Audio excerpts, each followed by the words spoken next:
sustancias. ¿Y qué tumor? Ya. ¿Algún ejemplo de tumor? Habrán visto en la calle, seguro, muy famoso la gente que tiene. Ya, un forúnculo, pero el forúnculo puede ser también por una bacteria. ¿Qué es un tumor en sí? Vamos a por ustedes ya están llevando histología, o sea, ustedes ya saben de memoria las capas de la piel, ¿sí o no? ¿Sí o no? A ver, me las van a dictar, a ver, yo no me acuerdo. Yo he visto histología hace años. ¿Cuál es la capa más externa? ¿Epidermis o la dermis? ¿Así? ¿O al revés? Así está bien, ¿sí o no? Epi y dermis. Es la más basal. Bueno, y hay una más, caja basal y todo eso. Okay. Ustedes saben que todos los días nuestras células comienzan a desintegrarse, pero vuelven a aparecer, y vuelven a desintegrarse, y vuelven a aparecer en un ciclo vicioso de todos los días. Perfecto. ¿Qué pasaría si esta célula programada para morir en 24 horas no le da la gana de morir, o le da la gana de dividirse, volverse a dividir, después volverse a dividir, y sucesivamente hasta formar qué cosa? Si el epitelio, el estrato debió ser a este nivel, pero no cumple su función de destruirse o de dividirse para formar uno nuevo y comienza a multiplicarse de manera exacerbada, esto es un inicio de tumor. Porque si ustedes van a ver en realidad en los epitelios, sobre todo que es más notorio, porque puede ser cualquier tipo de epitelio, uno muy peligroso en el caso de las mujeres es en el útero. También que hace que el bebé, bueno, no, bebé no, el óvulo fecundado no se pueda adherir también. Pero bueno, ese es otro estado. Lo mismo se va a aplicar por acá. Entonces esto comienza a proliferar y comienza a llamarse tumor. Y ahí viene la clásica pregunta cuando uno va al médico: ¿mi tumor será benigno o será maligno? Esa es la duda que uno tiene. ¿Cuándo decimos que un tumor es benigno? Cuando el dedo está a tope y ¿Cómo? cuando ya no crece más. Claro, cuando su multiplicación que no debió darse se detiene. Entonces, ¿qué se hace? Bueno, si es una determinada zona, se puede operar, se sale, se acabó y fin de la historia y continuamos con la vida. Pero ¿cuándo se dice que es maligno? Cuando se disemina por el torrente sanguíneo atravesando los ganglios. ¿Cómo ustedes pueden saber que un tumor ya se pasó al estado maligno? Cuando es localizado. Ya, a ver, claro, o sea, si digamos en mi brazo, ya, me salió en el brazo. Ya, fui al médico, fui al laboratorio y ustedes me van a decir: ya, profesor, yo digo que es maligno porque está atravesando la mucosa. Esa no es mucosa, pero sí tiene otra idea. O sea, imagínense, ustedes saben que los tumores se alimentan de algo, ¿cierto? Se me fue el nombre, pero es un vaso sanguíneo en el cual se vuelve a aparecer un nuevo camino y esto lo va a llenar de sangre, ¿cierto? Y lo comienza a alimentar. Un caso famoso salió en National Geographic de un señor que tenía toda esta traca.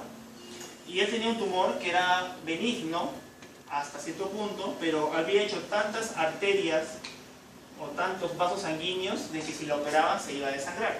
¿Ya? ¿Por qué? Porque los tumores, como cualquier parte del cuerpo, tienen que alimentarse.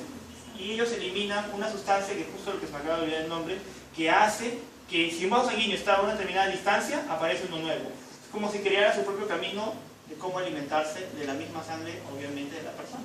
¿Ya? Y es lo peligroso en realidad. Un caso que me tocó una vez ver en vivo, la persona tenía todo esto como si fuese un puño, ¿ya? Pero tenía tantos vasos sanguíneos también, eso fue en el hospital 2 de mayo, que operarlo iba a ser un sangrado bastante excesivo. Entonces lo que hicieron los médicos fue colocarle por la pierna, me acuerdo, porque lo estuvimos en el caso, como una sonda para de alguna manera coagular esto, para sellarlo y poder cortarlo lo más rápido posible y evitar que se sangre. Ya más o menos para que entiendan la idea. Entonces, cuando se comienza a ser maligno, en realidad yo podría decir que esto es cáncer. Pregunto. ¿Sí o no?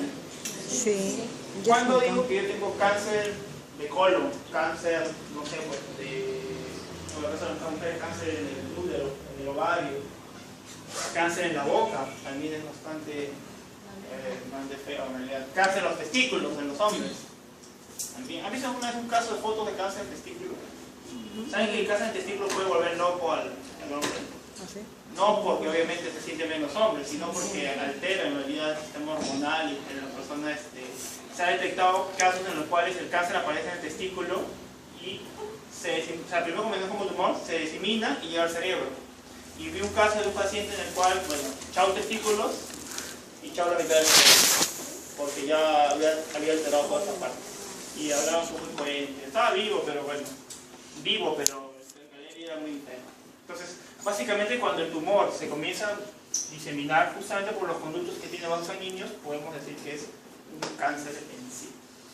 Y el último que me falta hablar es trasplantes de órganos. El día de mañana, Dios no quiere, a ustedes les pasa algo y necesitan un cambio de órgano, sea cual sea, riñón, hígado, pulmón. Ustedes saben que hay que buscar una persona compatible, ¿sí o no? ¿Qué significa que sea compatible? ¿Que tenga mi mismo grupo de sangre? También puede ser. Pero sobre todo, ¿qué cosa? Que su sistema inmunológico sea muy parecido al mío, para que al momento de que me den ese riñón, ese pulmón o el hígado, no lo rechace. Entonces la inmunidad básicamente hace que lo rechace, lamentablemente. Y ahí se lo vamos a ver más adelante el por qué en algunos casos sí y en algunos casos no. Y bueno, lo que es el sistema inmune, que valga la redundancia, es todo lo que hemos mencionado, combinando los órganos, el timo, el vaso, los ganglios, células, y las moléculas responsables, que lo tengo creo en la siguiente. Las moléculas responsables son los conocidos anticuerpos, ustedes saben cuáles son, lo vamos a ver más adelante el día de hoy. Existen otras que se llaman citoquinas o citocinas, generalmente en castellano, e interleucinas. Todas estas tienen que ver con el sistema inmune. Ya poco a poco vamos a ir viendo qué hace cada cosa. El día de hoy terminamos hablando de anticuerpos. Ahora sí. ¿Cuál es el objetivo de todo esto? Primero que nada, reconocer lo que es de ustedes. ¿A alguno de ustedes les mandé en la exposición de Kruszev-Yakov? ¿A ninguna? No, eso fue en la mañana. En la mañana expusieron el tema de Kruszev-Yakov. ¿Qué es Kruszev-Yakov? Es conocido también como las vacas locas. ¿Han escuchado de las vacas locas? El Kuru. Nada, ninguna, ni por allá, ni de abajo. ¿Qué es vacas locas? Te voy probando por acá. ¿Se acuerdan? Vaca loca. ¿Por qué? Ya, el Kuru, a ver, dime el Kuru. Acerca de unas tribus que comían órganos de difuntos. Entonces, hay proteínas, los priones, que más o menos pasan como 20 años, 30 años y recién comienza a alterar el cerebro. Sí. El Kuru es una enfermedad en África en la cual estas tribus, por creencias que tienen ellos, cuando morían los familiares, sobre todo los pasados al padre, los abuelos de ellos, se comían el cerebro, entre otros órganos obviamente. Y en el cerebro existía justamente lo que su compañero dice, un prión. ¿Y qué cosa es un prión? Todos nosotros de alguna manera tenemos esto, solo que de manera normal. Un prión no es más que una proteína que está asociada con el sistema nervioso, el cual se encuentra sin ningún problema con ustedes haciendo sus funciones que deben hacer todos los días. Pero por cuestiones que aún todavía se discuten, esta proteína que tenía, digamos, esta forma, pasando un tiempo determinado, cambia de forma. Y ese cambio de forma hace que se transforme en un prión, lo cual al final es un problema. ¿Por qué? Porque este prión comienza a atacar a todas las células nerviosas, y en especial las del cerebro. Y esto está asociado con una palabra que se llama espongiforme. A ver si lo escribo bien, espongiforme. Imagínense un cerebro, han visto fotos de cerebros, ¿no? Creo que las habrán visto seguro en anatomía, no sé si. Ya, y saben cómo es una esponja, ¿sí o no? Tiene la esponja, huequitos, ¿sí o no? Lo que hace el prión es literalmente agujerear neurona por neurona. Y lo que vas haciendo es perdiendo capacidad, obviamente, lógica, locomoción, y eso hace obviamente que la persona comience primero a volverse loca y después obviamente a morirse. En el caso del Kuru o de las vacas locas, o de Creutzfeldt-Jakob, es lo mismo. ¿En qué sentido? En el Kuru se le llamó así por la tribu allá en África. Enfermedad de Creutzfeldt-Jakob, que son las abreviaturas, es la que en sí se estudia en Europa, Estados Unidos y llegó también a Sudamérica, ya siendo el más cercano a nuestro país, Chile. En Perú felizmente no se ha detectado hasta ahora. ¿Qué hace? Hace lo mismo. Y finalmente las vacas locas. ¿Por qué justo le preguntaba al delegado qué cosas son vacas locas? Las vacas locas se le llamaban porque las vacas, al ser destruidas su cerebro, tenían un comportamiento totalmente errático. Y de ahí le llamaban justamente vacas locas. El cambio que se da de una proteína normal a un prión todavía se desconoce. Es simplemente, parece una mutación. Hay, si mal no recuerdo, de un 5 al 10% de que sea heredado por algún familiar, que es realmente bajo todavía, pero está presente. ¿Ya? Okay. ¿Ya? Entonces un poco para hablarles. ¿Por qué menciono todo eso? Porque tenemos que reconocer lo propio. El prión, antes de transformarse en prión, era una proteína común y silvestre de ustedes. Y como es una proteína de ustedes, es propio, ¿sí o no? Y cuando se transforma en prión, ¿sigue siendo parte de ustedes? ¿O es otra cosa? ¿O es algo extraño? Algo extraño. Sigue siendo algo de nosotros. El problema de los priones es justamente viene el problema que nuestro mismo sistema inmunológico no puede atacarlo porque lo reconoce como ¿qué? Como propio. Es el problema de este tipo de enfermedades. Pero bueno, el segundo aspecto que tenemos que ver es justamente destruir lo que no es propio. Y ahí sí es más fácil, porque ustedes automáticamente saben que cualquier cosa que no sea del cuerpo, comenzando con clases de bacterias, pasando por hongos, pasando por parasitología que también están llevando, obviamente no es del cuerpo y debe ser totalmente destruido, ¿no? Lo que normalmente de manera general llamamos agentes patógenos justamente. Y finalmente, tenemos que recordar al enemigo, ¿ya? Una vez que el organismo ha logrado vencerlo, ahora tiene que recordar. Eso es lo que llamamos memoria. Eso es lo que muchos de ustedes hemos tenido. ¿Por qué? Por las vacunas. Las vacunas básicamente hacen eso.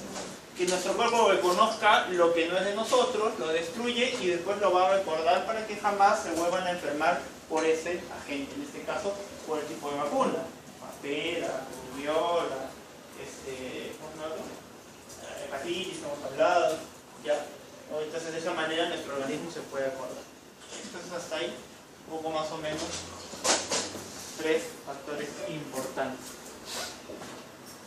Ahora, ¿cuándo decimos que hay una señal extraña? ¿Cuándo decimos que hay peligro para el organismo? Acá tenemos el modelo un pequeño conejo que ustedes ya en los siguientes ciclos lo van a utilizar, porque van a tener que comenzar a trabajar con conejos para ver algunos temas también de inmunología. Y acá tenemos una serie de factores que de alguna manera van a producir algún tipo de respuesta inmunológica. Usted dirá, profesor, a ver, bueno, virus, parásitos, hongos y bacterias, claro, obvio, tiene su lógica. Quemaduras, profesor, daños en tejidos, tumores, bueno, también tiene lógica, lo hemos explicado un poco, y sustancias químicas.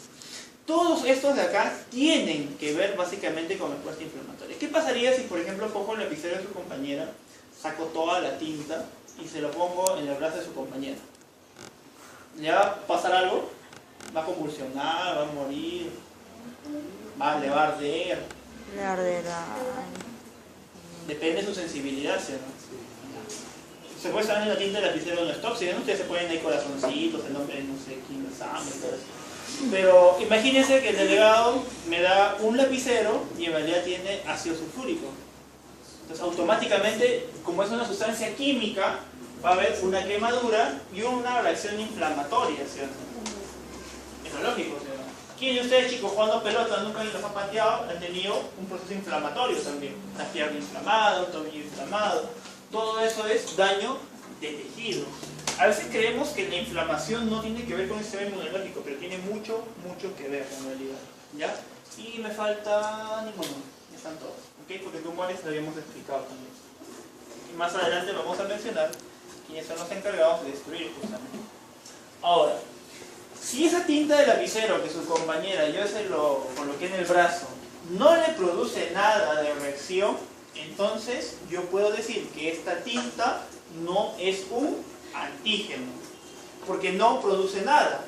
Pero si en cambio yo tuviese una solución desconocida y se la pongo a Ucamaite en el brazo y comienza automáticamente a picarle, a arderle o a inflamarse, entonces yo puedo decir que es un antígeno.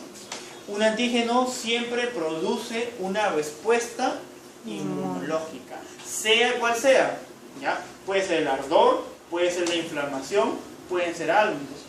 El polvo es lo más clásico. A pesar de que el polvo no es nada que te va a matar, lo que producen todos ustedes cuando están ahí limpiando su cuarto en Año Nuevo para quemar todas las cartas de sus ex, van a hacer qué cosas.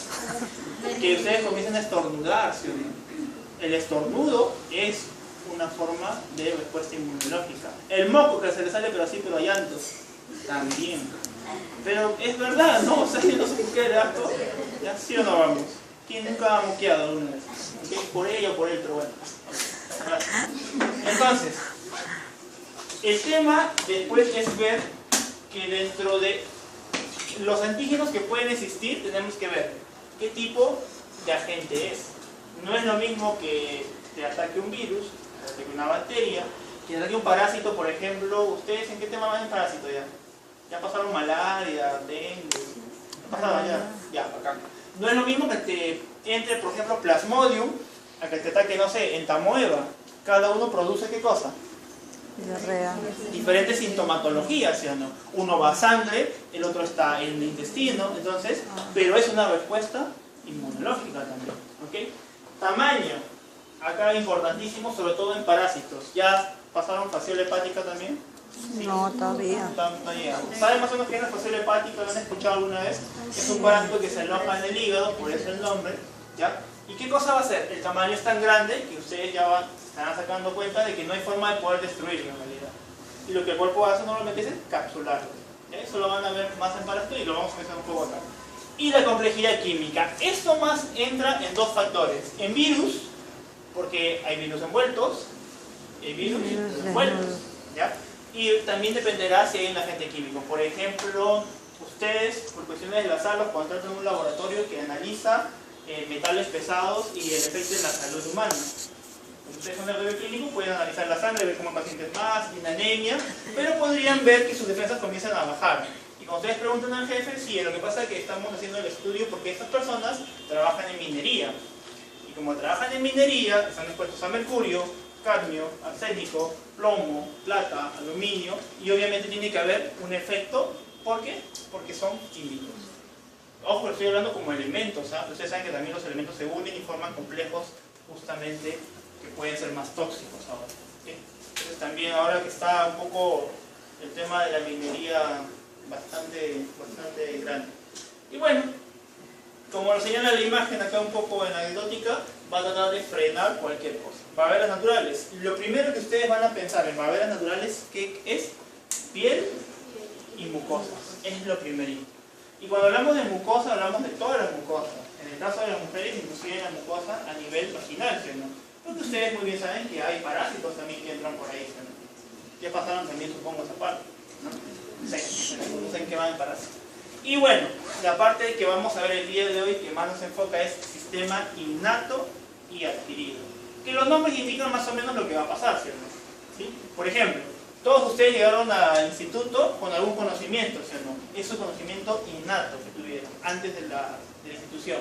Y lo que están adquiriendo es lo que obviamente ustedes van a tener después de los 3 años de estudio. Entonces, vean. Dentro de las barreras naturales, lo primero que tenemos que pensar es en los 3 clásicos. Físicas, y cuando hablamos de físicas, vamos a hablar ya no solamente de la piel. Ustedes que son de laboratorio, ¿cómo tienen que entrar a trabajar a un lugar? Mascarilla, guantes, gorra. Bueno, el manillo, o la chaqueta, o lo que le dan implementos. Es decir, barreras físicas. Barreras químicas, por ahí, en algunos casos, antiséptico en las manos, o algún tipo de gel para evitar, obviamente, contaminarse. Y de entre biológicas, y bueno, un poco anecdótico, la foto que está acá del niño que lo están, obviamente, vacunando. Fuera de las biológicas que es propia de ustedes. Ojo, porque si a ustedes no se les vacuna, yo les pregunto, ¿Esa enfermedad los va a matar? En algunos casos sí, en algunos casos los debilita mucho. Entonces la idea de la vacuna es evitar ese proceso. Y eso lo vamos a mencionar también un poquito más adelante. A ver las naturales. Miren, acá, bueno, ejemplo está con el chanchito, que no encontré en humanos, pero se extrapola obviamente. Ustedes saben muy bien que la acidez estomacal no solamente es para los alimentos, ¿sí o no? También va a ayudar a qué. Y por ejemplo, que comen su pollo lleno de salmonela deliciosamente, el ácido de alguna manera destruye, ¿sí o no? Ahora ustedes también saben, ya por arqueología, que hay parásitos que a propósito esperan eso. ¿Por qué? Para que destruya la cápsula del huevo y ¡plup!, sean liberados en el intestino. Es una lucha de poderes, ¿ok? Vibrador, por favor, vibrador. A ver chicos, tanto que han llorado por ella. Las lágrimas también de alguna manera van a ayudar a ¿qué? A evitar el ingreso. ¿De qué? Por el ingreso del polvo. Segundo, de bacterias. Profesor, tengo conjuntivitis. Ya, es otra cosa. Ya te has contaminado porque has tenido la mano contaminada o inclusive hasta con los lentes se puede hacer ahora. Bueno, después lo de la saliva ustedes ya saben, toda la parte intestinal también. Esto realmente es muy general. Y obviamente todos los epitelios que ustedes se pueden imaginar. Entonces, ahora sí, vamos de lleno a estos grupos. ¿Cuál es la diferencia entre el sistema inmunológico innato y la adaptativa o adquirida? Como ustedes ven ahí, la diferencia es muy notoria. Mientras que uno tiene una, digamos, actividad no tan específica, la otra lo es mucho más. Mientras que uno tiene una corta duración, la otra la tiene más. Entonces vamos a explicar paso por paso. Innata dice células iguales en una misma población y el otro dice células diferentes en una misma población. ¿Qué quiere decir esto? Todos ustedes tienen el mismo o casi el mismo sistema inmunitario innato. ¿Por qué? Porque todos ustedes son humanos. Porque todos ustedes han compartido prácticamente las mismas ¿qué? Los mismos antígenos en el transcurrir de la vida. Han vivido en Lima, o no sé si todos han vivido en Lima, o tenían características. Entonces, ustedes nacen con un sistema inmunológico innato. Digamos, como dicen ahora, preinstalado para defendernos. Mientras que la adaptativa son las variaciones que va a tener cada uno de ustedes. Por ejemplo, si uno de ustedes viene de la selva, ustedes van a tener algún tipo de defensa para determinados agentes que van a encontrar allá.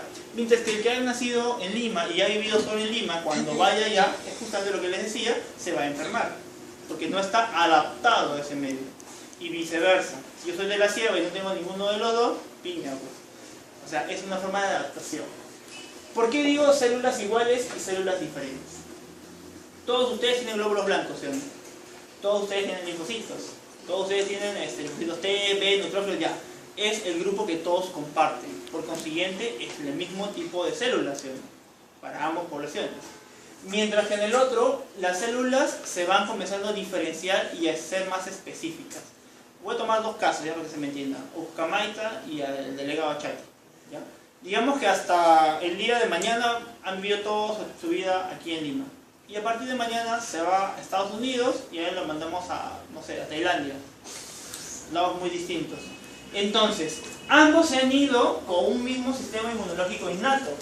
Pero una vez que cada uno se diferencia en su clima, en su ciudad y todo lo que ustedes pueden imaginar, van a tener diferentes formas de adaptarse. David, en el caso de que se van a Tailandia, uno de los países trópicos, hay mayor cantidad de enfermedades que puede haber allá también, va a comenzar a ¿qué? A enfermarse, a ponerse mal, va a estar con la chompa con todo el calor. Entonces básicamente lo que va a hacer es adaptarse poco a poco. Llegará al punto en que un día al final ya no se enferma. El delegado, que se va a Estados Unidos y se va, vamos a decir, a Nueva York, una ciudad relativamente no problemas de salud allá. Entonces se va, no tiene con qué enfrentar su cuerpo prácticamente con nada, por ahí la gripe cuando desciende la temperatura, nada más. Entonces tienen ¿qué cosa? Células diferentes, adaptadas de manera diferente. Chicos, vamos a hacer el reencuentro con Vidal. Vidal está viviendo en España, los invita a los dos para vacacionar, no sé. Y ambos se encuentran justamente cuando en España hay una gripe que no había ni en Estados Unidos ni en Tailandia, pero que Vidal ya lo superó, porque ya está viviendo ahí. Entonces ambos van a caer ahí. Entonces eso de la adaptación toma tiempo, por eso. Ya no es tan fácil en realidad. Especificidad, sí, es bastante específico este caso. Mientras Vidal ya no se va a enfermar por ninguna fiebre española, ellos dos sí, porque obviamente no están adaptados. Es limitada porque nuestro sistema inmunológico propio va a tratar de alguna manera de defendernos, pero no lo va a lograr. La actividad en el primer caso es inmediato, claro, porque si yo tengo acá, a ver, una bacteria, tuberculosis, vamos un poco más, Mycobacterium, y yo le doy Mycobacterium a los 4 de esta fila, automáticamente su cuerpo va a comenzar a defenderse, como pueda, y eso es sistema innato. Va a mandar neutrófilos, macrófagos, destruyanlo como puedan. ¿Sí? Esa es la primera línea de defensa. Si no lo vence, entonces recién entrarían sus defensas de manera adaptadas, y las que sí van a poder destruir al Mycobacterium. Por ejemplo, no sé si les conté una vez el caso de mi hermano, que él tenía tuberculosis, solo que nunca se enteró y solo se curó. Creo que un grupo de ustedes les conté. Entonces, lo que él tuvo, en realidad, lo que tiene ahora, ya es una adaptación a la tuberculosis, porque su cuerpo ya lo puede vencer. ¿Ya? Obviamente, para esto tuvo que perder, porque tiene de todas maneras las marcas en el pulmón, pero de manera tardía pudo lograrlo al final. No tiene memoria y tiene memoria. Esto tiene que ver con los famosos anticuerpos y con la vacuna, que es el ejemplo más clásico. Si yo nunca los vacuno para hepatitis B, ustedes no generan memoria. El virus va a llegar y les va a hacer lo que quiera a ustedes. Un grupo por ahí se podrá recuperar solo, sí, eso ustedes ya lo saben. Pero si ustedes han sido vacunados, su organismo tiene la memoria suficiente para recordar qué hacer o qué anticuerpos enviar para destruirlo. Y no pasó nada. ¿Sí? ¿Se dan cuenta? ¿Ya? Perfecto. Y finalmente, corta duración y de larga duración. Si mi respuesta fue inmediata, esto va a ser solamente por un periodo corto. Porque el cuerpo, al darse cuenta de que no estoy venciendo y no estoy ganando y más estoy perdiendo, tengo que activar al siguiente. Y el siguiente tiene una mayor duración, porque si se acuerdan, la parte de hepatitis B, sobre todo cuando hicimos antígenos y anticuerpos, yo le dije que había un marcador que me indicaba que yo tuve la enfermedad. Y lo puedo detectar en sangre, ¿por qué? Porque tiene una larga duración. No te dice que tengo, dijo que tuviste. Es decir, larga duración, tiene memoria, actividad tardía. ¿Ya? 3 en 1 básicamente. ¿Se han entendido, chicos? Más o menos. Yo sé que están todavía pensando en Navidad, Año Nuevo y por qué volvieron a clases, pero tenemos que editar. ¿Ya? Una semana más de la flor. Una semana más. Bueno, esto ya lo mencioné, pero ahí está. Miren acá, chicos, todos los culpables de hacer básicamente el sistema inmune innato. Y si ustedes notan, son prácticamente todas las células conocidas y por conocer. Y dentro de las moléculas tenemos complemento, que más adelante voy a especificar qué cosa es, y las citoquinas. Pero en ninguno de estos estoy mencionando anticuerpos. Ya, vamos a lo siguiente. En el sistema inmunitario justamente tenemos que entender esto. Ustedes van a llevar ya hematología, creo que el siguiente ciclo, no me acuerdo, y van a ver esto más a detalle, pero un poco vamos a adelantar eso. Ustedes saben que tenemos células que se pueden transformar en cualquier otro tipo de células. ¿Cómo se llaman las células? Células madre. Células madre. ¿Dónde encontramos a las madres? En el amor. Con fiebre, ¿no? Sistema Toma de la frente.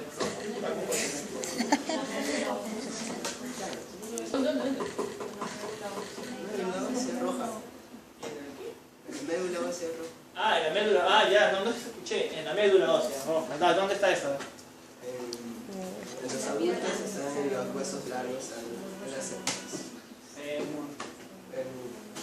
Usted sabe más anatomía que yo. Húmero. ¿Dónde más? En la columna. También.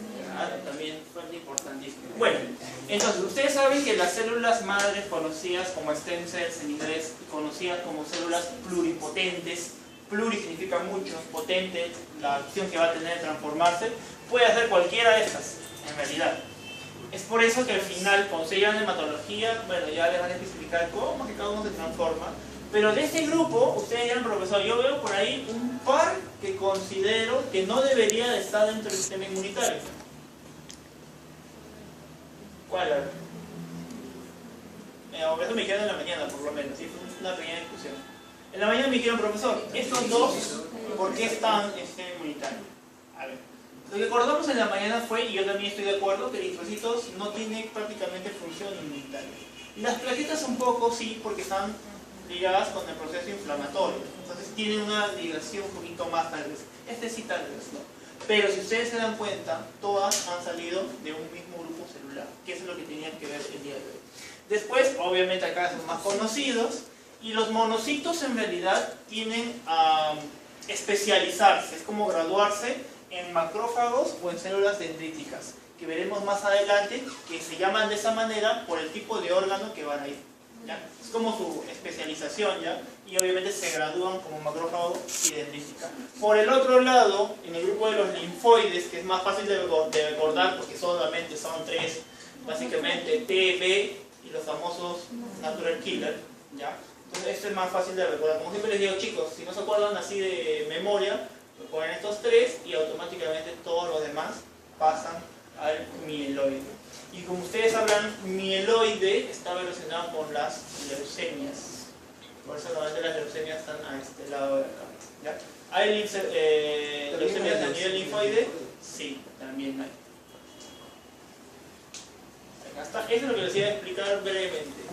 La célula pluripotente se transforma en lo que quiere, dependiendo de qué, de los componentes químicos que el cuerpo le manda. Eso no tienen que memorizárselo para el curso, solamente quiero que entiendan de que miren la gran complejidad de señales químicas que el cuerpo le manda para transformarse en lo que la célula tiene que llegar a ser, ¿ya? O sea, son diferentes caminos. Esto ya, como les dije, lo van a ver más en tema. Lo que más me interesa es que entiendan la función de cada uno de estos. Vamos a ver cómo el neutrófilo, el eosinófilo y el basófilo hacen su tarea. Si ustedes notan, fuera de los nombres, vean solo la imagen acá, se ve que están realizando funciones distintas. En el primer caso, que es la de fagocitosis, ustedes saben que una fagocitosis, ¿qué cosa es? Degradar. Nada más, engulles, comes, punto. Entonces, en este caso, los neutrófilos lo que van a hacer es engullirse, obviamente, componentes más pequeños a ellos. Pueden ser bacterias, pueden ser virus, pueden ser células anormales que han sido infectadas, ¿ya? ¿Ok? Estas son células más pequeñas. Solo en las células más pequeñas. Sí, por tamaño. No puede hacerlo porque es como que te trates de comer cachete. Bueno, yo sé que lo podrían cortar en 1000 pedazos, sí, pero no, sí me refiero a engullirlo. Pues saben que la fagocitosis es engullir en realidad, ¿ya? Entonces, a menos que te salga un pseudópodo y dejar de cachete, no puede. Eosinófilo. ¿Qué hace el eosinófilo? ¿Está engullendo algo? No. Está haciendo el proceso famoso y conocido como exocitosis. ¿Y qué hace la exocitosis? Exo libera, ¿sí o no? Libera fuera de la célula. ¿Qué está haciendo acá? Este es un ejemplo, digamos, de bacteria o célula normal, ¿ya? Cualquiera de los dos. Como el tamaño es muy grande, no lo puede engullir, ¿sí o no? Una forma de vencerlo, ¿cuál sería? Debilitándolo. Entonces estás enviando enzimas que de alguna manera debiliten o degraden a ese o a esa célula. ¿Se dan cuenta? Ya que no me lo puedo comer, es muy grande, lo voy a debilitar por lo menos. ¿Sí? Por exocitosis. Y entonces dirán, profesor, ajá, entonces el basófilo hace lo mismo. No hace lo mismo. El basófilo no libera moléculas que destruyan algo. Lo que realmente hace el basófilo es liberar moléculas o señales químicas para avisar al cuerpo que tenemos un proceso inflamatorio. A ver, me explico. Imagínense que todos ustedes son neutrófilos y eosinófilos, y yo soy el basófilo. ¿Ya? Estamos dando vueltas en una zona determinada y detectamos que acá hay una bacteria. Entonces, los neutrófilos van a tratar de engullirla. Los eosinófilos van a tratar de debilitarlo. Yo no hago ninguno de los dos. Yo lo único que hago es, ajá, como acá estamos atacando a la bacteria, yo voy a liberar señales químicas para avisar a las demás células que vengan para atacarlo. Y mientras más células vengan a una zona, estamos produciendo inflamación. En realidad, la inflamación se da justamente por eso. ustedes alguna vez han tenido, bueno, ojalá no digo, pero también ya les pregunté, uñedos o cosas así, se les inflama la zona de la uña. No solamente por la herida que causa la queratina sobre, digamos, que ha crecido mucho, sino porque obviamente se puede infectar con una bacteria y el organismo va a creer o va a tratar de alguna manera de combatirla llamando a más células. Puede ser tanta la inflamación que sale pus. Ya eso es obviamente demasiado, ya por ahí un descuido. Y la pus básicamente está lleno de ¿qué? De células de defensa, prácticamente. Por eso de ahí un poco la broma de que el color blanco. De niños nos decía el profesor, la pus está hecho de glóbulos blancos. Los glóbulos blancos es un nombre genérico para todo esto que estamos viendo el día de hoy. Si no me creen, consíganse un poco de pus, tráiganlo y vean al microscopio. Y ustedes mismos dense cuenta que van a encontrar. No me digan de dónde lo trajeron, obviamente. Solamente lo trajeron. Bueno, los mastocitos. Los mastocitos son interesantes de estudiar porque realizan determinadas funciones y sobre todo sus características son diferentes a las demás. Bien, el mastocito, como ustedes ven acá, también puede liberar moléculas, pero en este caso no va a liberar moléculas para destruir ni para avisar a otras células. Este mastocito va a liberar moléculas para informarle al cuerpo que tiene que enviar más mastocitos. O sea, es prácticamente como llamarse a sí mismo. Como que David se llame, hoy venga David 1, David 2, David 3, David 4. Por eso que acá ponemos sintetizados de novo, es decir, nuevos. Profesor, no lo entendí. Volvemos al gráfico de acá. Esta célula pluripotente se puede transformar en un mastocito, ¿sí o no? Ya. Digamos que se transformó. Ya tengo el mastocito va a estar en el proceso inflamatorio y el mastocito, al darse cuenta que hay un proceso inflamatorio, va a liberar todo su componente interno para decirle al cuerpo que produzca más mastocitos.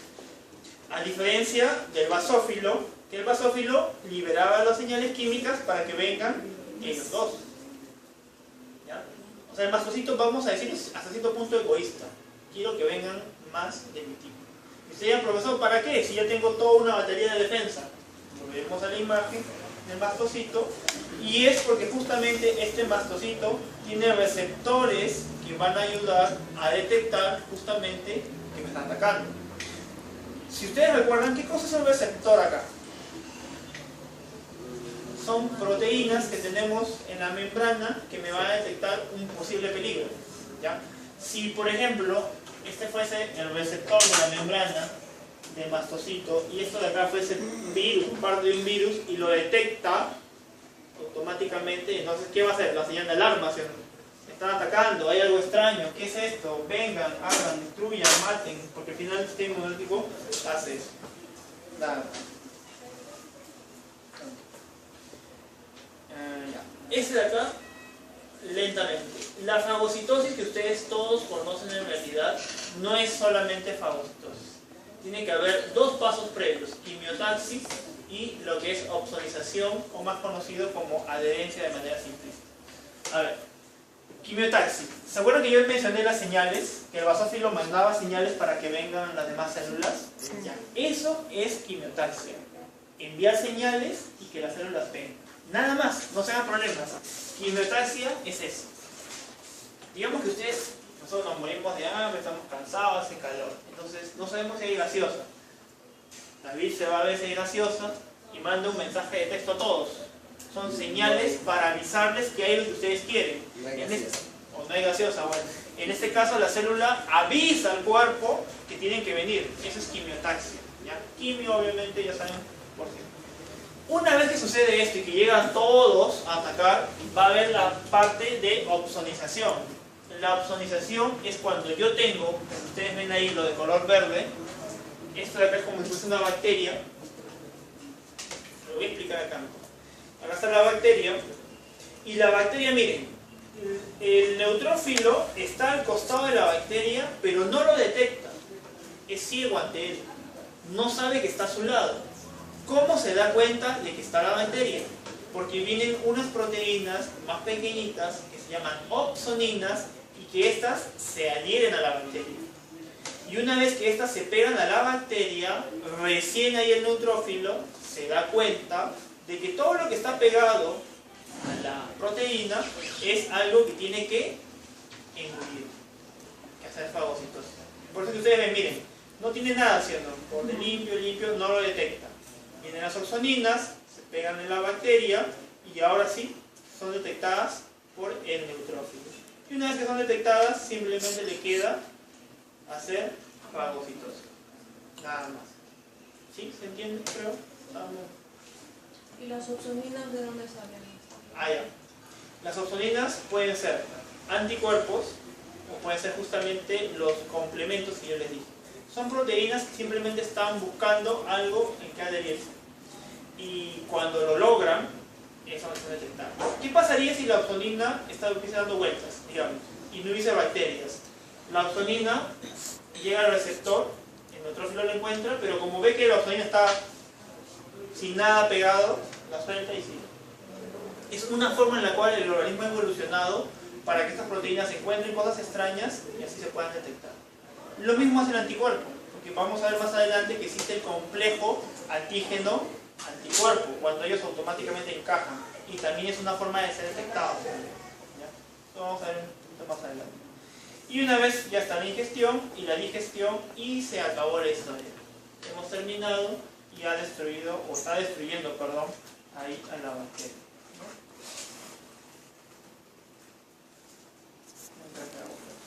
Bueno, dentro de están para mencionar acá.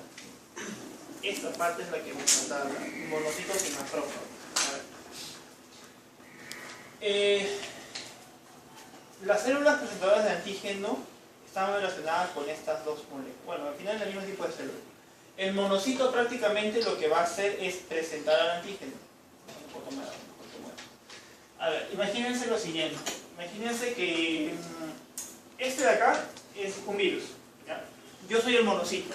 Entonces básicamente lo que yo hago es cojo el virus, lo destruyo. ¿Hice mi función? Sí, cierto. Pero ¿cómo yo le aviso al cuerpo de que hay virus? Yo tengo que justamente presentarlo. Entonces, aunque suene un poco gracioso, lo que hacen es lo siguiente. De todo el virus va a coger una parte y esta parte la va a llevar a la membrana plasmática del monocito, justamente presentando el antígeno. Y lo presento ¿por qué? Lo tengo que presentar para indicarle al organismo que acabo de ser atacado por un virus. Se va a quejar. ¿Por qué? Vaya enfermería, de verdad. Me está preocupando. De nuevo. Si este fuese el virus, yo soy el monocito. Lo destruyo, lo vencí, ya, happy. Ahí estamos bien, ¿sí o no? Sí, no hay problema. Pero ¿cómo yo le aviso al cuerpo que estamos siendo atacados si acabo de destruir al virus? Tengo que de alguna manera avisarle. Y la única forma de avisarle es, al momento de hacer la destrucción, coger una parte del virus, una parte que es antígeno, y presentarlo. Ahora, profesor, ¿cómo que lo presento? Pues acá está, membrana plasmática del monocito, tiene unas proteínas acá, y en la parte externa está el antígeno.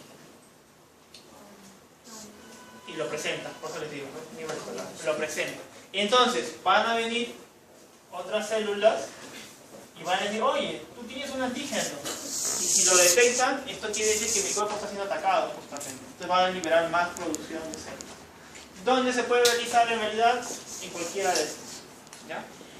Otro mecanismo es de que el monocito lo atrapa y de alguna manera parece que a propósito se va donde los ganglios vaso y de timo para indicarle justamente que acaba de destruir un virus, que aquí lo está presentando y que tú, como órgano de defensa, tienes que comenzar a liberar anticuerpos o liberar más células para atacar.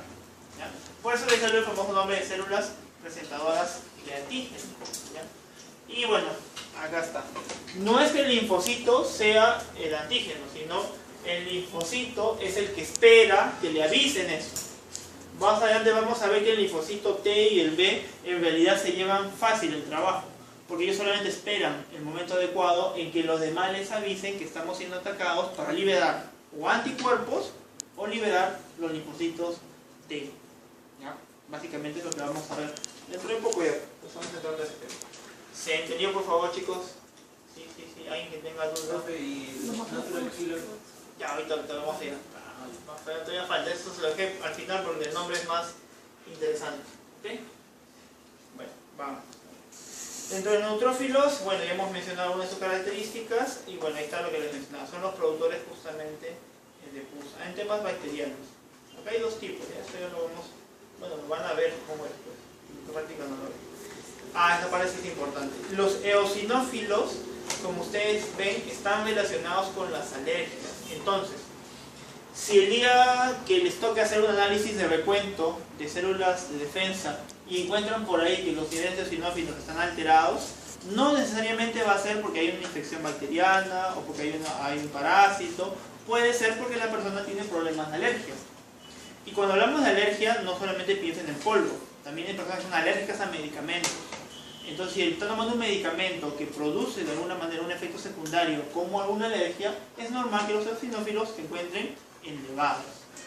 Entonces, eso ya, si bien es cierto, depende mucho del médico, ustedes también tendrían que ver por qué están mandando la orden. Entonces, ya, por esto, bueno. Entonces, no hay problema, porque si no van a poner o pueden alarmar al superior al jefe y decir, ese paciente está con algún problema y en realidad simplemente es muy hipersensible también. Bueno, ya mencioné lo de los basófilos, acá está lo mismo, sustancias quimiotácticas, que es prácticamente lo que hacen para llamar a sus compañeros eosinófilos y neutrófilos. También está relacionado con la alergia y con la presión inflamatoria. Cuando una persona que juega pelota y es golpeada o que deporte en realidad y tiene un traumatismo, es normal encontrar basófilos elevados, ¿ya? Los basófilos son los menos probables de encontrar. 1 o 2 si tienen suerte por 10 a 20 campos. O sea, si tienen suerte van a encontrar un basófilo. Pero si la persona tiene un proceso inflamatorio, va a encontrar obviamente elevado, ya un 5%, un poco más. Y no lo van a encontrar, no es tan fácil. ¿Qué pasa acá? Ahí. Bueno, acá está.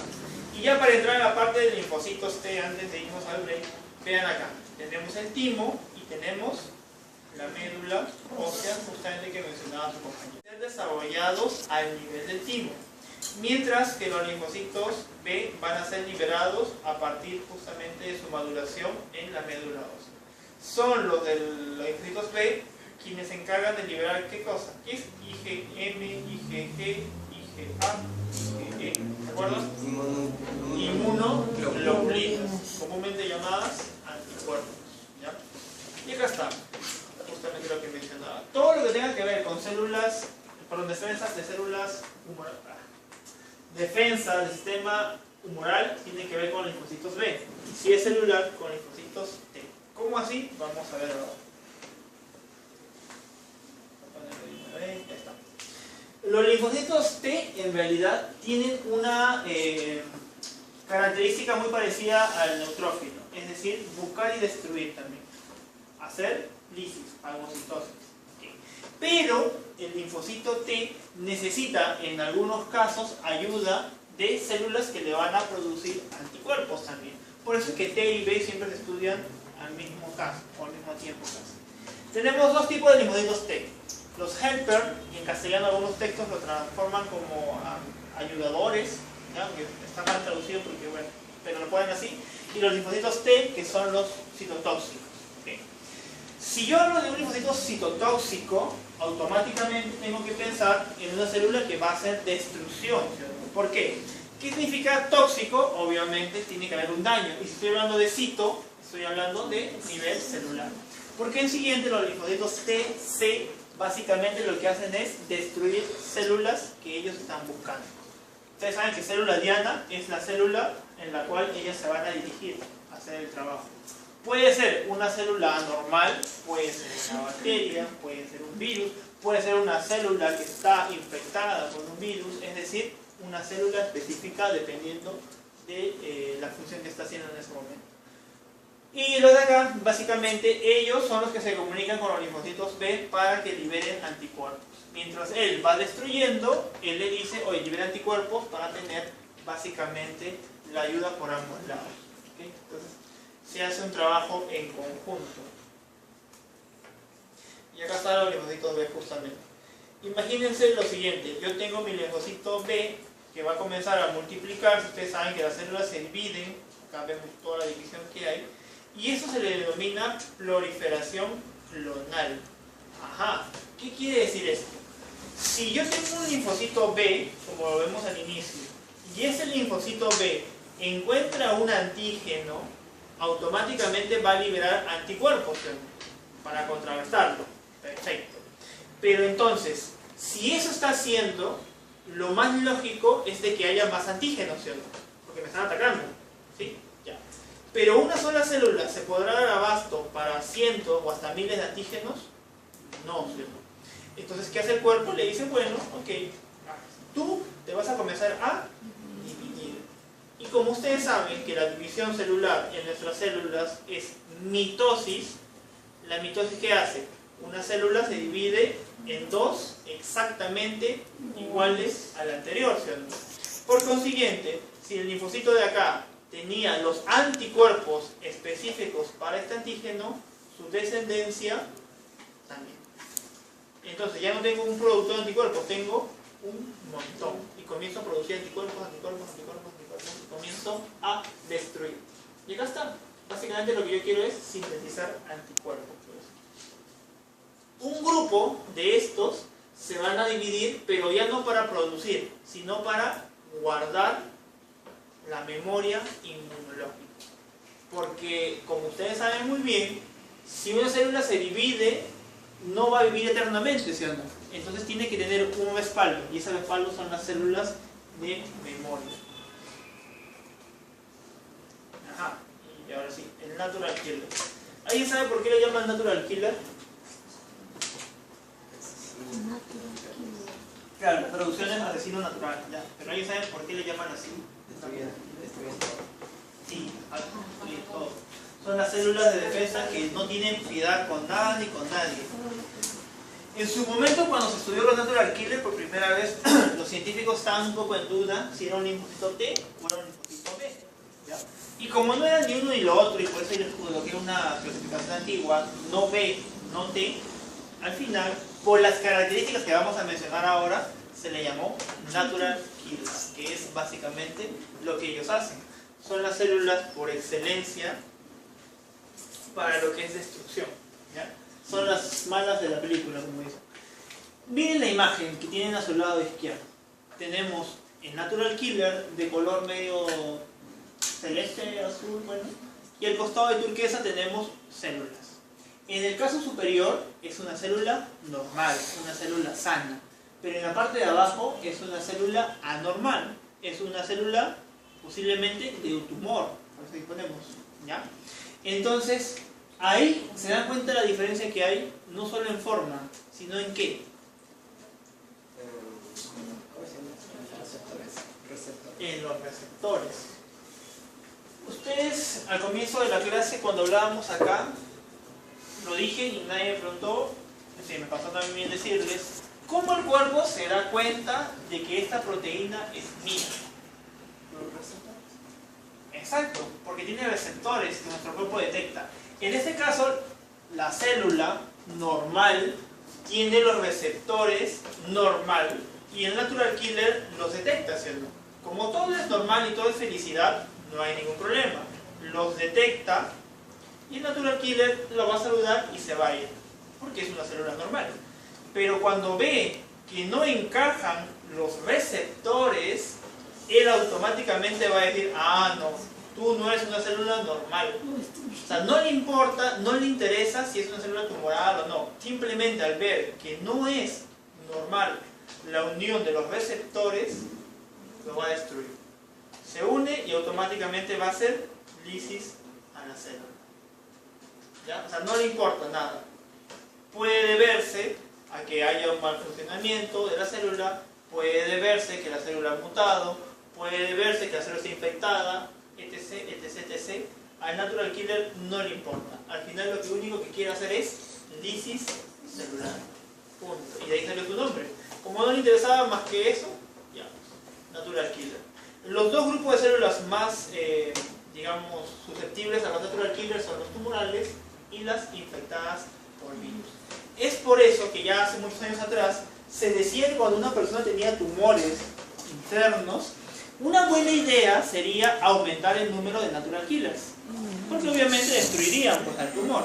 El problema viene en su característica, siendo tan agresivo que podría de alguna manera ser perjudicial a la persona. Entonces ni siquiera se intentó hacer ensayos en humanos. Se tuvo como idea, se decía que hicieron en animales, pero no habrá tenido éxito definitivamente. Otro tema fue para el caso de VIH. Como el VIH atacaba a los linfocitos T, ustedes ya lo saben, y el linfocito T está obviamente herido y con una mala función, el natural killer podría destruirlo. Pero el natural killer lamentablemente tenían también el mismo caso de que podría destruir los linfocitos T sanos. ¿Por qué? Porque en su momento de comenzar a hacer lisis libera enzimas y destruye todo a su paso. Entonces también se descartó hace mucho tiempo. Ahí está. A diferencia de otras células, a este no le interesa mucho que se le pueda, no educar, sino se le pueda desarrollar o capacitar. Básicamente ustedes lo van a encontrar en sangre, en los linfoides, y la parte que les quería mencionar es este de acá. Produce una lisis similar a la de los linfocitos T citotóxicos. ¿Cuáles eran ese, profesor? Los de acá, miren. Está acá. Tiene una relativa función a las de acá. Se dice, parece, que por la evolución del hombre, el natural killer, al ser demasiado peligroso para la misma defensa, a pesar de ser un gran asesino, comenzó a especializarse en un linfocito T, mucho más específico, mucho más en menor cantidad y esperando solamente ser activado. O sea, parece que puede ser algo relacionado con nuestra evolución. Produce citoquinas, que es lo que habíamos mencionado, y bueno, acá todo lo que puede destruir. Ojo, cuando hablamos de parásitos intracelulares, por favor nunca me pongan ahí tenia, pues ni valentín, ni nada de esas cosas. ¿Ya? Me pueden poner plasmodium, no sé, ¿es el otro? Trypanosoma, no sé, cualquiera de ellos, que es dentro de la célula. Okay. Acá está, para que quede claro. Receptores acoplados. Entonces no va a haber ningún tipo de ataque, no hay lisis. Pero basta que no encuentre ese encaje, esa unión, ese receptor en esa célula, automáticamente la va a atacar. Y comienza a destruirla con sus enzimas y sus proteínas que degradan la membrana de la célula, destruyéndola totalmente. Más adelante vamos a hablar qué significa MHC. Ya lo mencioné, destruye células anormales, bueno, acá está justamente destruyendo. Y ya, esto ya para irnos al break. Acá está. Temprano me preguntaron, profesor, ¿qué cosa era un complemento? Miren, yo tengo el linfocito T y el macrófago, la imagen. ¿Ya? Disculpen que mire acá, pero me duele el cuello mirar ahí. Entonces acá tenemos los linfocitos B liberando anticuerpos. Los anticuerpos, al unirse con nuestro antígeno, no solamente se liberan ellos, sino también moléculas pequeñas que van a ser todo un complemento. Es como una molécula más compleja que va a ser ahora sí detectada por ellos y va a ser totalmente destruida. Entonces estoy usando sistema inmune innato, sistema adquirido, uniéndose los dos, destruyo con éxito a mi antígeno. Y ya está. Y hemos logrado vencer. ¿Ya? Por favor, antes de irnos al break, no olviden jamás que un antígeno, si es que se les pide en una evaluación, la definición tiene que terminar diciendo que produce una respuesta inmune. Me pueden poner cualquier cosa, pero tienen que terminar colocando que produce una respuesta inmune. ¿Okay? Y ya para irnos, como les decía, esta es una forma humorística de lo que yo les decía. Célula presentadora de antígeno. El linfocito T un poco pasado. ¿No, chicos? Ok, los que tienen que dar examen solo tienen 5 minutos para ir al break y vienen para dar. Ustedes tienen 15, hacemos el sorteo y exponen después del examen de sus compañeros. ¿Ya? Algunas características de los antígenos, unas características que son importantes de mencionar, porque vamos a ver que no todo antígeno de por sí va a realizar una respuesta inmunológica. Entonces, esto después ya lo saben. El primer caso es justo lo que les decía. ¿qué tanto este antígeno va a realizar que mi cuerpo tenga alguna respuesta? Por ejemplo, ustedes saben, y justamente lo comentábamos, si yo tuviese un poco de un vano guiado y el hongo, ustedes saben que se reproduce por esporas, yo de alguna manera intencional hago de que ustedes lo absorban por la nariz, van a toser, ¿cierto? Sin embargo, algunos toserán más y menos que otros. ¿Por qué? Por la hipersensibilidad que tengan justamente a los hongos. Lo mismo pasa con el polvo. Lo mismo va a pasar con alguna bacteria o un virus, dependiendo. Tenemos que ver además que estos antígenos en algunos casos tienen básicamente una especificidad en síntomas. No todos en realidad. Y la especificidad más se da en temas de antígeno-anticuerpo que vamos a ver más adelante, ¿ya? Dentro de los antígenos vamos a observar también que tenemos que tener en cuenta, primero que nada, qué tan extraño es o cuál es la característica que tiene el organismo básicamente. Por ejemplo, yo puedo tener antígenos que son de organismos totalmente diferentes, como por ejemplo un metal pesado, que es también un antígeno, arsénico, plomo. Puedo verlo desde el punto de vista si es un antígeno del cuerpo. Esto es muy extraño que suceda, pero el caso más fácil de explicar es el del reumatismo. El reumatismo es básicamente partes de mi cuerpo que son detectadas en las articulaciones como si fuese algo extraño y por consiguiente son atacadas, que son autoantígenos. En algunos casos existen algunas enfermedades autoinmunes que de alguna manera también atacan al mismo organismo, ¿ya? Entonces de esa manera podemos ver. Si estamos hablando de moléculas, ¿qué peso tiene? ¿Cuál es la función química? Y el ejemplo que dimos justamente con los metales, o igual con los virus. Las vías de administración no va a ser lo mismo, vía aérea, vía sexual, vía sanguínea, vía oral fecal, vía vaginal, vía uretral. Es decir, también tenemos que analizar por dónde va. En el tema de coadyuvantes, básicamente vamos a ver si es que este antígeno de alguna manera tiene, digamos, una predisposición a atacarlos básicamente con ayuda de algo. ¿Cómo así? Primero tenemos que ver qué es un coadyuvante. Ustedes saben que existen inyecciones intramusculares que son aceitosas, ¿cierto? ¿Por qué son aceitosas? ¿Se han preguntado? ¿Por qué no son líquidas? ¿O por qué no me tomo como una pastilla nada más? Porque ustedes a veces ven medicamentos, no dice intravenoso, endovenoso, oral.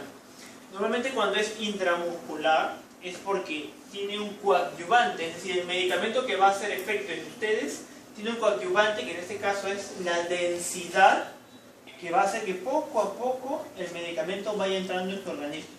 Si fuese líquido no me convendría porque todo el medicamento de golpe pasaría. En cambio se le coloca un coadyuvante para que el medicamento entre poco a poco, dosis a dosis. Los que han tenido la mala suerte de tener la vacuna contra la rabia, por ejemplo, algunos de ustedes han tenido la mala suerte de que no vacunado por el ombligo, ya. Aparte que duele, ¿sí o no? No duele, sí duele. Duele. No duele. Alrededor ¿Y ahí no duele? ¿No duele? No duele mucho. Ah, no duele mucho. ¿Esa vacuna es también líquida o es más o menos como aceitoso? Hay chicas que han sido vacunadas. ¿Cómo es esa vacuna? ¿Es líquida totalmente o es media aceitosa, densa? Lechosa. Media lechosa, ¿sí o no? Justamente porque la vacuna tiene que ingresar lentamente al organismo y de esa manera lo puede hacer. ¿Ya? No se utiliza por eso en sangre, ni mucho menos en manera oral. Hay antígenos que necesitan coadyuvantes para eso. Bueno, esta parte de acá. Nosotros, si bien es cierto, vamos a poner un ejemplo bien clásico con la botella. Digamos que la botella es un antígeno, un cuerpo extraño que va a ingresar en ustedes. ¿Okay? ¿Cómo el cuerpo se da cuenta de que es un cuerpo extraño? Dijimos que hay una zona sospechosa, ¿sí o no? Esa zona sospechosa de toda la botella va a ser la tapa.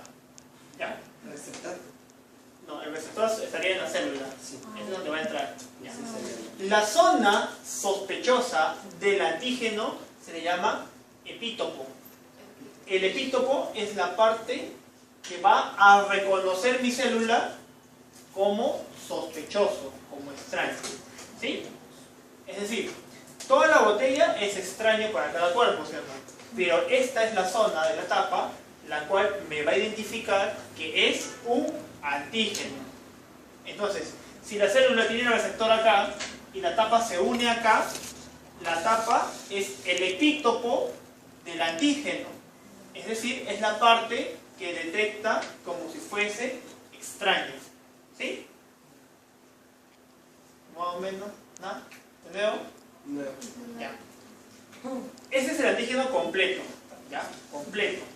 Pero la célula no reconoce la parte de acá, no reconoce la parte de acá, solo reconoce la tapa. Una vez que reconoce la tapa, el cuerpo recién se da cuenta que todo esto es un antígeno. ¿Cómo se llama la zona que el cuerpo detecta del antígeno? El epítopo. ¿Se dan cuenta? Ahora sí, es como una parte de. El todo es el antígeno. Y la parte específica que yo detecto, epítopo. ¿Sí? Perfecto. ¿Y qué cosa es todo lo demás, profesor? Apteno. Entonces, epítopo más apteno me da un antígeno. Nada más. ¿Ya? Como si cabeza, tronco y patas me da un humano. En este caso, epítopo más el apteno, todo me da un solo antígeno.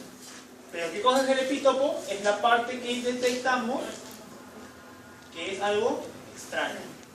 Y todo lo demás también es extraño, pero el cuerpo no lo detecta porque el receptor está hecho solamente para la tapa, más no para esto ni para la parte del trasero de la botella. ¿Sí? Y esa parte que es la tapa, epítopo. Nada más. Entonces, y si ven la gráfica un poco graciosa, el epítopo es la parte que se detecta justamente para saber que todo es el antígeno. Está gritando. Ah, sí, claro. Obviamente es la broma. Entonces, si este es el epítopo, ¿qué sería esta parte de acá? El apteno. Y todo, con la nariz ya es el antígeno. ¿Ya? O sea, los dos forman el antígeno. Apteno y epítopo que forman el antígeno. ¿Sí? Ahora sí, más claro, más tranquilo. Epítopo y apteno. Entonces los antígenos tienen también sus dependencias. Ustedes mejor que yo por anatomía saben lo que es el timo, ¿cierto? ¿Dónde está? ¿Dónde está? ¿Ah? Timo. No Timoteo. Timo, ¿quiénes sacaron 16 en anatomía? El timo está debajo del hipotálamo, creo. No. ¿El timo está acá? ¿No está en el esternón? O por el atrás del esternón. Está muy bien, ¿sabes? Ahí está. Entonces, vamos a ver antígenos que son timo-independientes. ¿Qué significa esto? Que la estructura básicamente de los antígenos van a activar, como dice acá, directamente a ¿quiénes? A los linfocitos B. Y si activo linfocitos B, entonces estoy produciendo anticuerpos. ¿Ya? Ahí va. Ok, ya independientes. Si en cambio es dependiente del timo, va a liberar a los linfocitos T. Ojo, ya no los ve. Los T. Justamente timo dependientes, acuérdense de la T. Para estimular a los linfocitos B. Es decir, un paso antes. Mientras que el antígeno acá directamente activa a los linfocitos B, acá primero al T, y el T estimula al B, y del B recién salen anticuerpos. Es un paso un poco más lento, nada más, ¿ya? Pero al final, la función de ambos, ¿cuál es? Producir anticuerpos. ¿A qué se refiere no suele dejar memoria? No suele dejar memoria. Quiere decir de que vas a producir anticuerpos, vas a captar el antígeno, los vas a destruir, pero no va a haber memoria inmunológica. O sea, si te vuelve a atacar, te vas a enfermar. Exacto, si te vuelven a atacar el mismo antígeno, te vuelves a enfermar. O sea, no hay memoria, no como la vacuna. Dependiendo igual, no memoria. Sí. Ya. Muy bien. Y Y bueno, sí, el llamado superantígeno es cuando produce linfocitos T policlonales. ¿Qué quiere decir? Una gran cantidad de células clones. Ya, bastante. Es como que si de esta manera el antígeno estimula tanto al organismo que produce bastante respuesta inmunológica. Y esto, de alguna manera, y ustedes lo habrán visto creo conmigo en bacteriología, los que llevaron conmigo, vimos que existía el show tóxico, ¿se acuerdan? Cuando vimos estafilococo, hace tiempo, ya. En el caso de algunas personas que son susceptibles a ese tipo de antígenos, les puede dar un shock anafiláctico. Comienzan a salirle ronchas, no puede respirar bien, se le cierra la garganta y puede fallecer. ¿Ya? Shock anafiláctico. Por eso es que a ustedes los médicos les preguntan si son alérgicos a algún medicamento, porque el medicamento puede producir eso. Si no sabes, te vas a dar cuenta cuando te lo lamentablemente es así. ¿Ya? Ustedes estén en quinto, sexto ciclo van a comprar conejitos y les van a hacer inducir eso, para que vean cómo sufren los conejos. A sala, ¿no? Sala. Ok, ya para ir finalizando el día de hoy, vamos a ver inmunoglobulinas, conocidas básicamente como anticuerpos. ¿Okay? Las más famosas están ahí, la G, A, M, E y D, básicamente. ¿Ya? Vamos a ver qué hacen cada una de estas en el cuerpo. Lo primero que nada, y lo vamos a ver mejor en la imagen, más detalles. En la imagen ustedes vamos a ver cadena ligera, que son las pequeñas de acá de color verde fosforescente, y las de cadena pesada, que son las de color rojo. Como ustedes podrán notar, el tamaño y la longitud son la forma en la cual han diferenciado a las cadenas. ¿Ya? Por otro lado, yo tengo las regiones que son variables, que ahorita voy a explicar qué es eso, y las regiones que son constantes. ¿Qué quiere decir?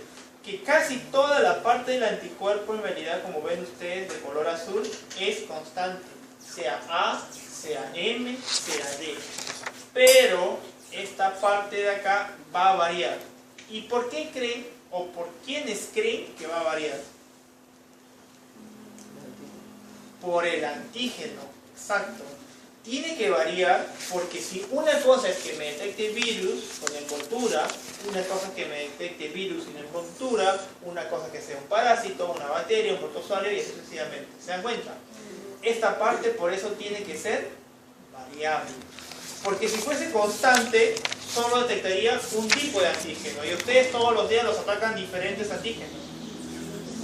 ¿Sí o no? Entonces, existe una forma variable. La pregunta de la mañana, profesor, ¿y eso cómo se da? Bueno, en realidad es un mecanismo genético lo que hace eso. El mecanismo genético lo que ha hecho con la evolución de la humanidad es de que si el gen es de ese tamaño, ustedes saben que el gen se traduce en una proteína, en este caso el anticuerpo. El gen ha hecho tanta su evolución que dice, bueno, yo voy a hacer un anticuerpo que sea de este tamaño. Voy a hacer un anticuerpo que tenga solo esta parte. Voy a hacer un anticuerpo que tenga la unión de la tapa con la parte de acá. Voy a hacer un anticuerpo que tenga la unión de acá más la tapa. Es decir, hace variaciones. Y de ahí salió justamente la región variable. Al hacer todas estas variaciones hay bastantes combinaciones. Y al hacer varias combinaciones, probabilidad de encontrar anticuerpos que sean eficientes. Porque imagínense, si a todos ustedes les contagiamos con el virus de la gripe 2014, muchos de ustedes ya deben tener los anticuerpos, ¿sí o no? Obviamente, ¿sí o no? Algunos no. Pero ¿cómo se sanan? Porque el cuerpo comienza a producir nuevos anticuerpos. Y cuando encuentra el que gana, lo va a seguir produciendo hasta que el virus de la gripe ya no es un problema. Y ahí viene recién la memoria inmunológica. ¿Se dan cuenta? Es por eso que es importantísimo que ustedes estén vacunados para todo antes de entrar al laboratorio, a trabajar. O si están trabajando, vacúnense de una vez si no lo han hecho. ¿Ok? Bueno. Se entiende, ¿no? Cadena ligera, cadena pesada y la región variable que podríamos decir es la zona más importante del anticuerpo como tal. Acá está. El fragmento FC, fijación del complemento, que es lo que me va a ayudar a que el anticuerpo pueda ser detectado la parte FC acá abajo, por si acaso. ¿Ya? Fijación a células cebadas y basófilos, esto más o menos lo hemos visto, los basófilos de alguna manera avisan a todos, células cebadas son los mastocitos. Bueno. Adherencia de complejos antígeno-anticuerpo.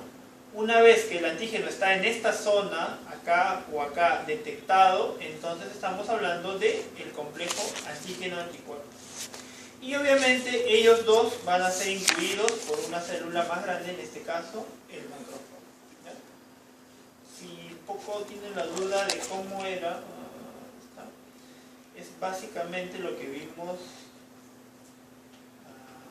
acá. Si se dan cuenta, es más o menos, entra el anticuerpo, el antígeno detectado por el macrófago y lo que ustedes ya saben que es fagocitosis.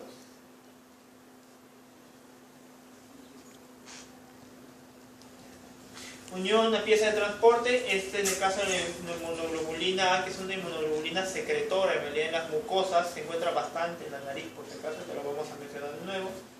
Formación de polímeros, bueno, eso ya es a nivel de las inmunoglobulinas. Entonces vamos a ver algunas características de ellas. La G, 70% prácticamente de todas, es decir, la mayoritaria. Por consiguiente, es la que primero va a atacarse, ¿no? Es la que encuentra más. Puede atravesar la placenta, y aquí viene el riesgo cuando la madre y el hijo tienen diferencia de tipo sanguíneo. Exacto, el RH. ¿Ya? Porque la madre, al tener un RH diferente, va a detectar al del hijo como si fuese un cuerpo extraño y lo va a atacar por la inmunoglobulina G, ya que atraviesa la placenta. Se sintetiza tardía tras el primer contacto con el antígeno, pero cuando encuentra el segundo contacto va a salir pero en cantidades industriales. ¿Por qué? Por la memoria inmunológica. Ya va a saber lo que tiene que hacer. Ya está. Es el principal proteína para la opsonización, ¿ya? Que es la imagen que vimos justamente hace un momento. La M. Más bien por el lado de la M, miren, tan solo tenemos un 6% de estas en sangre.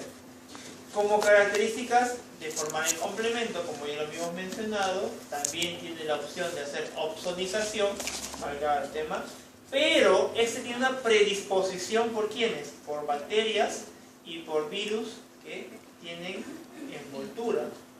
¿Ya? Hay una predisposición. Entonces, si yo veo IgMs elevados en sangre, yo podría decir que está siendo atacado el organismo por una bacteria, un virus con envoltura u otro agente patógeno, pero en menor medida, principalmente estos dos. Y por eso está relacionado con una infección, básicamente. El A. El A es interesante porque miren dónde lo encontramos. Este es importantísimo, por eso que las madres tienen que darle la leche materna en los primeros días. Pero al entrar al estómago del niño, ¿no se naturaliza el mismo? Buena pregunta. En realidad sí se naturaliza, pero lo que le está dando es también defensa a su nivel bucal del niño. Porque el niño, como cualquiera...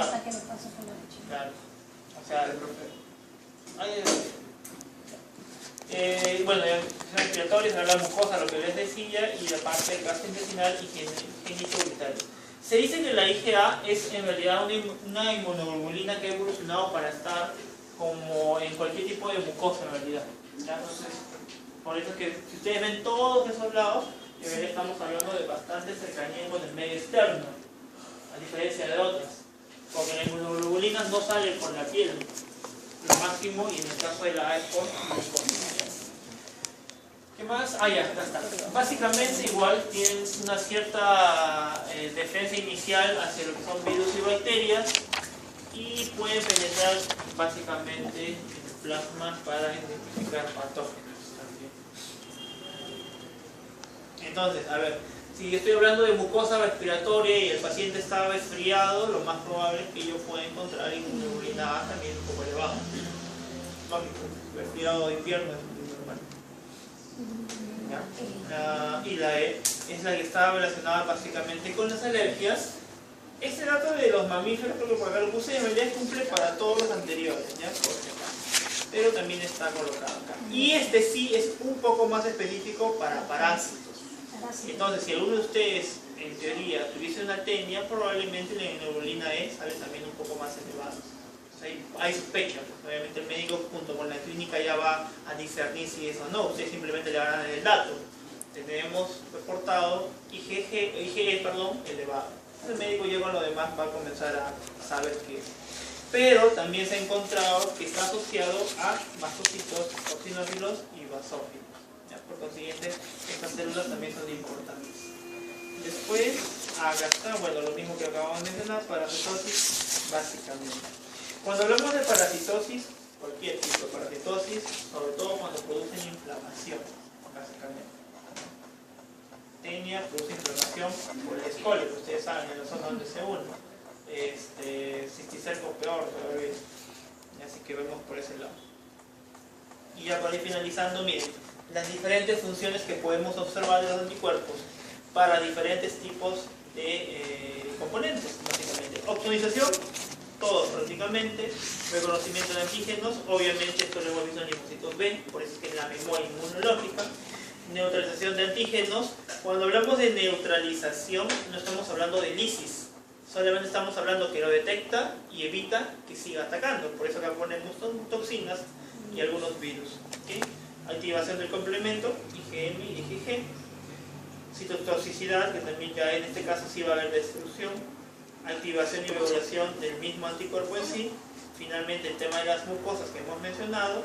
Inmunidad en el pequeñito al momento de nacer por la IgG.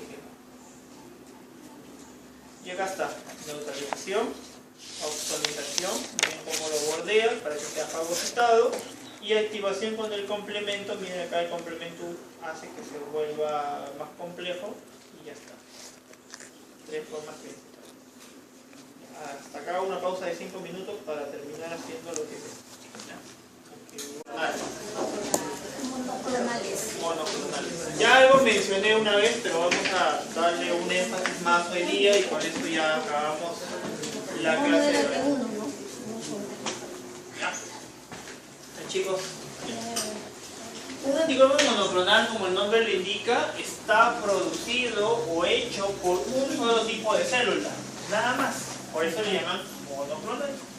Entonces, en este caso, los anticuerpos monoclonales de manera natural existen en nosotros.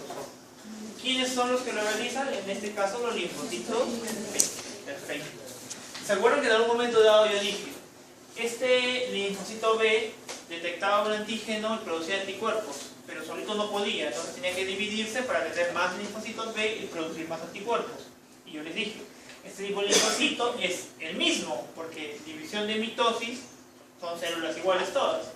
Eso es básicamente un anticuerpo monoclonal, específico de una sola célula para un solo antígeno.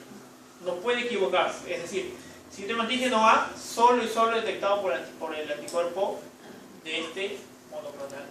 No puede ser por otro. ¿Ya? Anticuerpo convencional formado por inmunoglobulinas, ya se vende, ya se empaqueta, pero normalmente se comenzó haciendo con policlonales.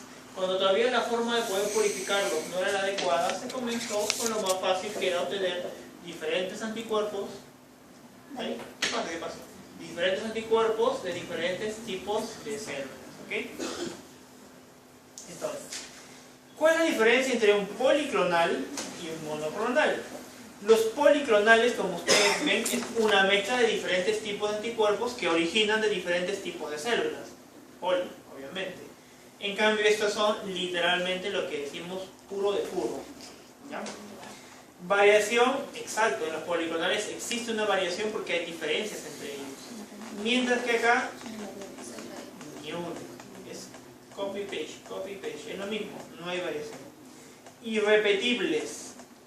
Porque el policlonal, o sea, imagínense, yo tengo 3 tipos de linfocitos B, ¿ya? Son 3 tipos de clones diferentes, policlonales, ¿sí o no? Cada uno de ellos va a producir sus propios anticuerpos, ¿sí o no? Perfecto. Entonces, en el punto 3 dice que son irrepetibles. Si yo pongo un antígeno, cada uno va a comenzar a producir lo que ellos consideran, porque no es específico totalmente. En cambio, en el otro, como es un solo tipo de célula, digamos solamente él, solamente puede producir el anticuerpo que este tipo de células produce. limitado, entre comillas, su producción. 4. Se usan antígenos. Bueno, se utilizan antígenos para estimular la producción y en este caso no se necesitan antígenos necesariamente purificados. ¿Por qué? Y acá viene el tema. Si yo tengo 3 tipos de células en los policlonales, basta que yo coja un grupo de antígenos, pueden ser 5, y los coloco con ellos 3. Entonces las combinaciones van a ser de liberar anticuerpos, anticuerpos y anticuerpos para estos 5, ¿cierto? Ya. En cambio en el otro, como solo tengo un solo tipo de célula que me va a producir anticuerpos, ¿qué va a pasar? Si yo le pongo 5, ¿va a producirme para los 5? No, solamente va a producirme para quién? Para uno de ellos, para el que está destinado a encontrar. Punto, nada más.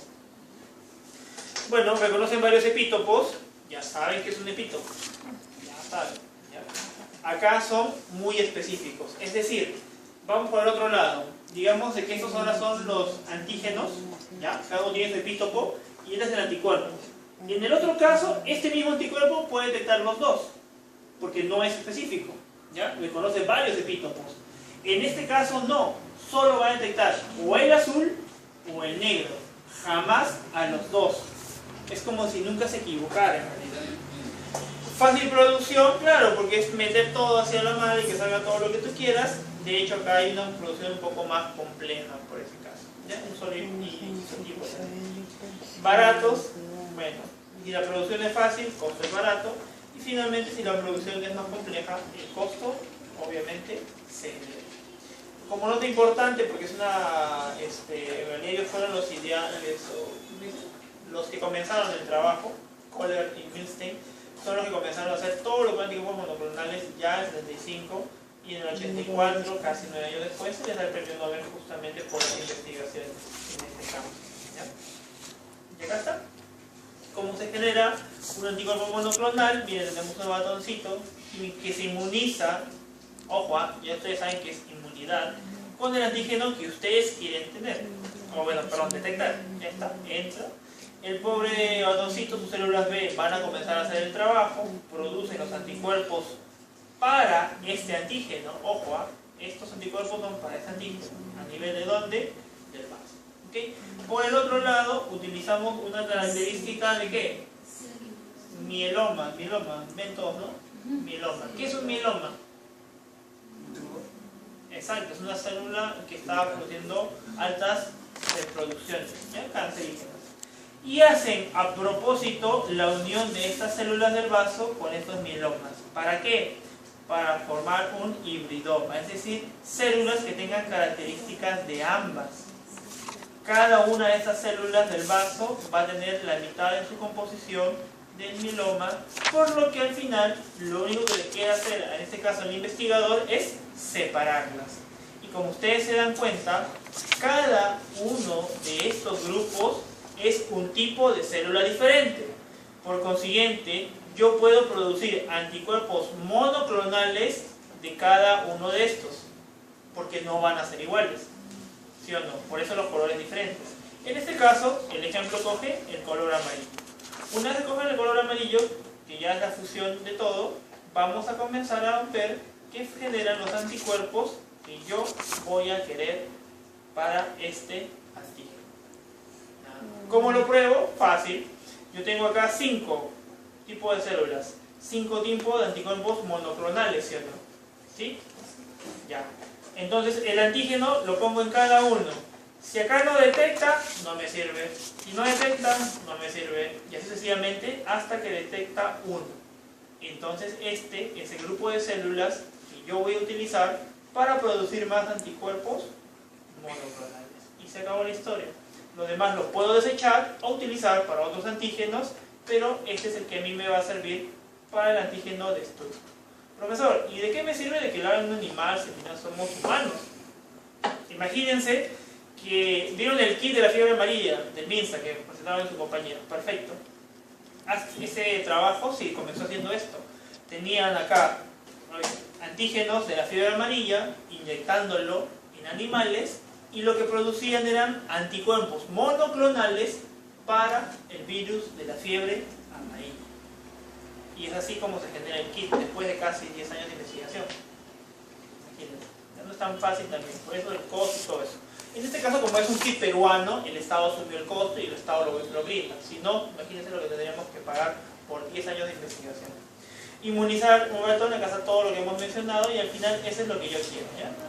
Ya lo resumimos en las imágenes. ¿Ya? Una vez que yo tengo la célula, simplemente lo cultivo, es decir, que se duplique, que se duplique, que se duplique. Y aquí viene el éxito de que haya sido un mieloma. Como es un mieloma, es una célula cancerígena que está reproduciéndose toda la vida, es una célula literalmente inmortal, entonces una vez que ustedes llegan al cultivo, acá ya lo van a tener toda la producción sin ningún problema. Cultivan, cultivan, cultivan. Y después purificamos, empaquetamos y vendemos. ¿Okay? Ahí está justamente ejemplo de cómo sacan el mieloma, cultivo in vitro por el tiempo indefinido y bueno, lo que hemos mencionado. Aplicaciones, que es lo que a ustedes les interesa, esto de acá, diagnóstico. Con ustedes, los que están haciendo prácticas ya o los que van a hacer prácticas, cada vez que encuentren un kit comercial, fíjense si son hechos de anticuerpos monoclonales. Si es monoclonal, ese kit es mucho más específico que uno que encuentren que diga polio. Entonces ustedes ya van a comenzar a diferenciar. Y ahora ya saben por qué es más específico. Porque ha sido producido para detectar sí o sí ese antígeno. Si es una prueba para malaria, como el caso que han visto sus compañeros, todos fiebre amarilla, fiebre amarilla. Después de para dengue, dengue, fiebre exclusivamente. Para cada caso. ¿Ya? Estudio de identificación de estructuras para apoyarnos en vacunas también. Terapia en el caso de enfermedades autoinmunes, es decir, el anticuerpo que supuestamente me dañaba a mí mismo, por eso que acá dice autoinmune, ahora yo tengo un anticuerpo que lo puede detectar y obviamente lo puede neutralizar. Y para algunos casos también en trasplantes de pacientes que lo necesitan. ¿Ok, chicos?